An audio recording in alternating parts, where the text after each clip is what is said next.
Judge not that ye be not judged. For with what judgment ye judge, ye shall be judged. And with what measure ye mete, it shall be measured to you again. And why beholdest thou the mote that is in thy brother's eye, but considerest not the beam that is in thine own eye? Or how wilt thou say to thy brother, Let me pull out the mote of thine eye, and behold, a beam is in thine own eye? Thou hypocrite, first cast out the beam from thine own eye, and then shalt thou see clearly to cast out the mote out of thy brother's eye. Give not that which is holy unto the dogs, neither cast ye your pearls before swine, lest they trample under their feet, and turn again and rend you. Ask, and it shall be given you. Seek, and ye shall find. Knock, and it shall be opened unto you. For every one that asketh receiveth, and he that seeketh findeth, and to him that knocketh it shall be opened. Or what man is there of you, whom if his son ask bread, will he give him a stone? Or if he ask a fish, will he give him a serpent? If ye then, being evil, know how to give good gifts unto your children, how much more shall your Father which is in heaven give good things to them that ask him? Therefore all things whatsoever ye would that men should do to you, do ye even so to them, for this is the law and the prophets. Enter ye in at the strait gate, for wide is the gate, and broad is the way that leadeth to destruction, and many there be which go in thereat. Because strait is the gate, and narrow is the way which leadeth unto life, and few there be that find it. Beware of false prophets which come to you in sheep's clothing, but inwardly they are ravening wolves. Ye shall know them by their fruits. Do men gather grapes of thorns, or figs of thistles? Even so every good tree bringeth forth good fruit, but a corrupt tree bringeth forth evil fruit. A good tree cannot bring forth evil fruit, neither can a corrupt tree bring forth good fruit. Every tree that bringeth not forth good fruit is hewn down, and cast into the fire. Wherefore, by their fruits ye shall know them. Not every one that saith unto me, Lord, Lord, shall enter into the kingdom of heaven, but he that doeth the will of my Father which is in heaven. Many will say to me in that day, Lord, Lord, have we not prophesied in thy name, and in thy name have cast out devils, and in thy name done many wonderful works? And then will I profess unto them, I never knew you. Depart from me, ye that work iniquity. Therefore, whosoever heareth these sayings of mine, and doeth them, I will liken him unto a wise man, which built his house upon a rock. And the rain descended, and the floods came, and the winds blew, and beat upon that house, and it fell not, for it was founded upon a rock. And every one that heareth these sayings of mine, and doeth them not, shall be likened unto a foolish man, which built his house upon the sand. And the rain descended, and the floods came, and the winds blew, and beat upon that house, and it fell, and great was the fall of it. And it came to pass, when Jesus had ended these sayings, the people were astonished at his doctrine, for he taught them as one having authority, and not as the scribes. Before I get to Matthew chapter 7, I'll talk about the previous video where I asked, so when Jesus was preaching on earth, in those times, people were very concerned about food, water, and having clothing to wear. And I posed the question of what would be something that advice that you would give to people today in similar in that stuff that people are very often preoccupied about and always worrying about, and that people shouldn't worry about that. And what I thought of, I put down that people shouldn't worry about basically the news, but really it's like bigger than that. It's just that people have such a hard time disconnecting from, saying the news is a good example. People care so much about what they think are important current events because the media tells them that it is. I guess you could put down the media. People care too much about the media. Don't worry about the media. Don't worry about the news. It really is bigger than that. Don't worry about your emails. Don't worry about any of your texts. Just people have such a hard time just living life today without worrying about the machine, all the other stuff going on. How often can you just live a normal life? Just wake up and just have a normal human existence with removing all the unnecessary things Almost nobody is living a life like that. And so that'd be my advice.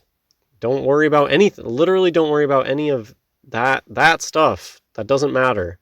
And that's the problem, is that people think that this stuff matters so much. People think that they need to turn on the TV and figure out what's going on, because they really think that's what matters.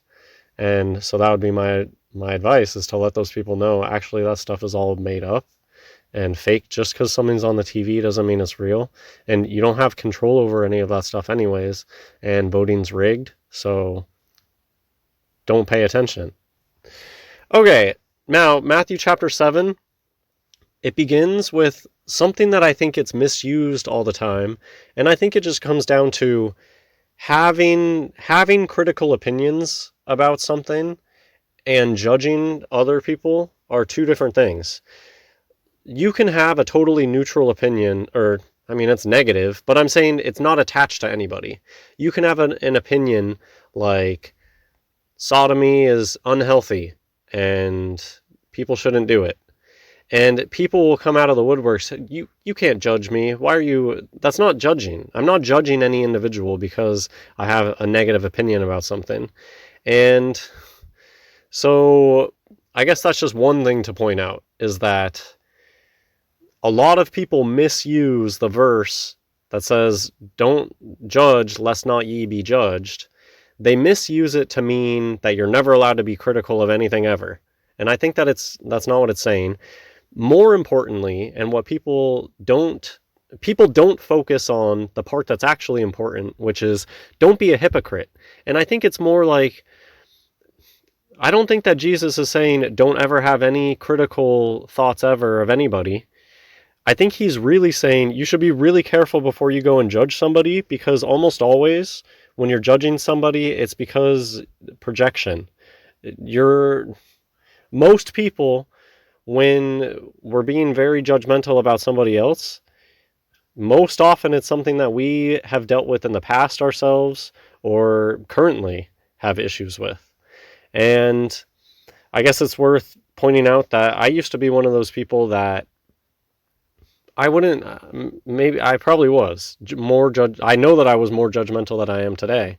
I tried to be compassionate towards drug addicts in the past, but I definitely looked down on drug addicted people in the past. And then I ended up being an alcoholic, and that gave me a totally new perspective on things. I definitely don't judge substance abusers anymore, and I have a completely different perspective on that. And I guess I learned the hard way on that one. But what I will point out is Jesus says that it's more helpful to work on yourself than to judge somebody. And that is so true, because I never helped anybody get clean before, but when I got myself clean, when I unfortunately became an alcoholic and I completely stopped drinking, a lot of people in my life saw me do that, and they cut back themselves or completely stopped. And so working on yourself can help other people with their own problems. And it certainly gives you perspective to help them. And that's what I think Jesus is pointing out when he says, work on what's in your eye, and then it can help you get something out of someone else's eye. Going and judging them is not going to help them at all. Also worth pointing out that in this section, Jesus talks about dogs and swine, and how you shouldn't be wasting your time and effort on people that just aren't worth it. And you need to have discernment to know when people just totally aren't worth it. And I think it's usually pretty obvious when somebody is it's not even worth helping those people, and just let them do their own thing. Stay away from them. A small detail to notice is verse 9 mentioning turning a stone into bread. And so think back to when the devil tempted Jesus, and the same thing was referenced. And this is the chapter with the golden rule. You should treat other people how you would like to be treated. And this is the chapter that talks about the broad way to destruction and a straight and narrow path to salvation. And that's just something that it seems like a lot of people, they have this, I don't know, this sunshine, everyday, cheery Christian interpretation that I've never understood. People that walk around that like everybody's saved, and I don't know what you would call that, like happy Christian or something, where I'm sure that you guys know what I'm talking about. Those people that they walk around like the world is all sunshine and daisies and everybody goes to heaven, and that's just not biblical. And so the Bible says that most people are not going to make it. It's a broad way to destruction and a straight and narrow path to salvation.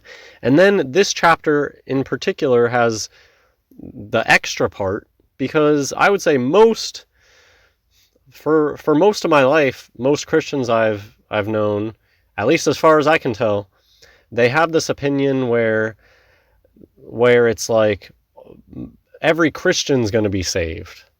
And, well, at least these people believe in God, stuff like that. And that is disproven in Matthew chapter 7, where Jesus tells us that actually there's going to be tons of people that are totally blindsided. They're gonna say, hey, Jesus, I was on your side. And Jesus is going to say, I don't know who you are. Get away from me. And, well, I don't know what... I should get the words exactly. 1 second. Okay, so the verse is, I never knew you. Depart from me. And my very last note is about foundations. In this chapter, Jesus talks about how important the foundation is. That's it for this video. I hope you enjoyed. God bless everyone.